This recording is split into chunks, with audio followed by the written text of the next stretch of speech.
اگر آپ نے ابھی تک ہمارا چینل سبسکرائب نہیں کیا تو ابھی سبسکرائب کریں تاکہ آنے والی ویڈیوز کی نوٹیفیکیشن سب سے پہلے آپ کو مل سکے۔ بچوں، یہ کہانی ہے شہر سے دور ایک خوبصورت گاؤں کی۔ وہاں ایک بہت ہی پیارا بچہ رہتا تھا جس کا نام منا تھا۔ منا کے والد مال مویشی کا کام کرتے تھے۔ انہوں نے بکریاں پال رکھی تھیں۔ وہ بکریاں دودھ دیتی اور منا اپنے ابو کے ساتھ منڈی میں جا کر وہ دودھ بیچ دیتا۔ منا کو اپنی بکریاں بہت عزیز تھیں۔ وہ ان سے کھیلتا بھی تھا، اپنی بکریوں سے بہت پیار کرتا تھا۔ ان کے پاس کل ملا کر اب 5 بکریاں رہ گئی تھیں۔ ایک دن جب وہ اپنی بکریاں چرانے کے لیے جا رہا تھا تو اس نے دیکھا اس کی ایک بکری باڑے میں ہی ہے۔ جب وہ جا کر دیکھتا ہے تو وہ بکری بیمار کسی حالت میں زمین پر لیٹی ہوئی تھی۔ منا نے بولا، ارے تجھے کیا ہوا مینا؟ لگتا ہے تو ٹھیک نہیں ہے، بیمار لگ رہی ہے۔ میں جاتا ہوں اور ابو سے کہتا ہوں تمہارا علاج کروائے۔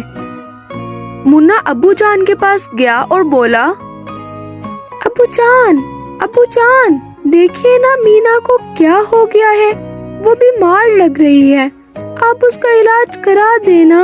اس کے ابو نے بولا، کیا کہا بیمار ہو گئی ہے؟ رہنے دو علاج کروانے کو، اور موٹو کسائی کو اسے بیچ آؤ، کچھ پیسے تو ملیں گے۔ میں خامخواہ اس کے علاج پر پیسے نہیں لگا سکتا۔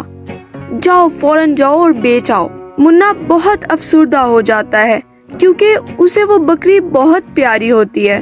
وہ بہت پریشان ہو جاتا ہے۔ میں اپنی مینا کو کسائی کے ہاتھوں نہیں بیچ سکتا، وہ اسے کاٹ کر اس کا گوشت فروخت کر دے گا۔ اس کے ذہن میں ایک خیال آتا ہے۔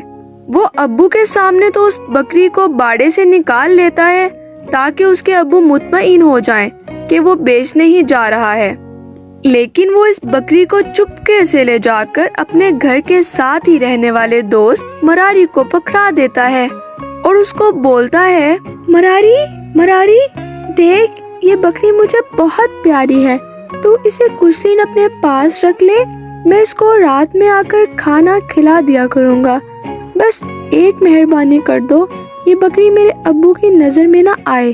مراری نے بولا، ارے فکر ہی نہ کرو، بس سمجھو ہو گیا تمہارا کام۔ دن گزرتے گئے اور منا رات کو آ کر اسے کھانا کھلا دیتا تھا، ساتھ ساتھ اس کی دیکھ بھال بھی کرتا تھا۔ پھر کچھ دنوں بعد منا کے ابو موٹو کسائی کی دکان پر جاتے ہیں اور اسے رقم کا مطالبہ کرتے ہیں۔ لاؤ موٹو بھائی، مجھے میری بکری کی قیمت ادا کر دو۔ کیا؟ بکری؟ قیمت؟ کیا ہو گیا؟ میرے پاس تو کوئی بکری نہیں آئی۔ کیا مطلب؟ منا تمہیں بکری نہیں دے کر گیا تھا؟ ارے نہیں جناب۔ منا کے ابو غصے میں گھر کی طرف نکل گئے۔ راستے میں انہیں وہی بکری مراری کے گھر پر نظر آ جاتی ہے۔ وہ مراری سے کہنے لگتے ہیں، مراری تجھے شرم نہ آئی میری بکری چوری کر لی؟ تجھے تو میں اب بھی بتاتا ہوں، خیر نہیں تیری اب۔ اتنے میں ہی منا وہاں پہنچ جاتا ہے۔ ابو ایسا مت کرے، مراری کو بکری میں نے ہی دی تھی۔ کیا مطلب؟ تم نے؟ کیوں؟ پھر منا سارا ماجرا اپنے ابو کو بتا دیتا ہے کہ کیسے اس نے بکری کی دیکھ بھال سے اسے صحت مند کر دیا اور اسے ذبح ہونے سے بچا لیا۔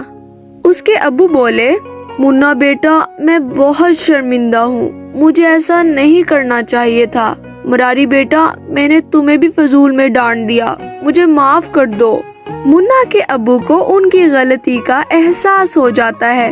مراری ان کو معاف کر دیتا ہے اور ابو منا کو پھر سے بکری رکھنے کی اجازت دے دیتے ہیں۔ پیارے بچوں، آج کی کہانی سے ہمیں یہ سیکھنا چاہیے کہ اگر ہمارے جسم کا کوئی حصہ خراب ہو جائے یا درد کرنے لگے تو اسے کاٹا نہیں جاتا بلکہ اس کا علاج کر کے اسے تندرست بنایا جاتا ہے۔ ایسے ہی ہمیں بے زبان جانوروں کا بھی خیال رکھنا چاہیے۔ اگر آپ نے ابھی تک ہمارا چینل سبسکرائب نہیں کیا تو ابھی سبسکرائب کریں تاکہ آنے والی ویڈیوز کی نوٹیفیکیشن سب سے پہلے آپ کو مل سکے۔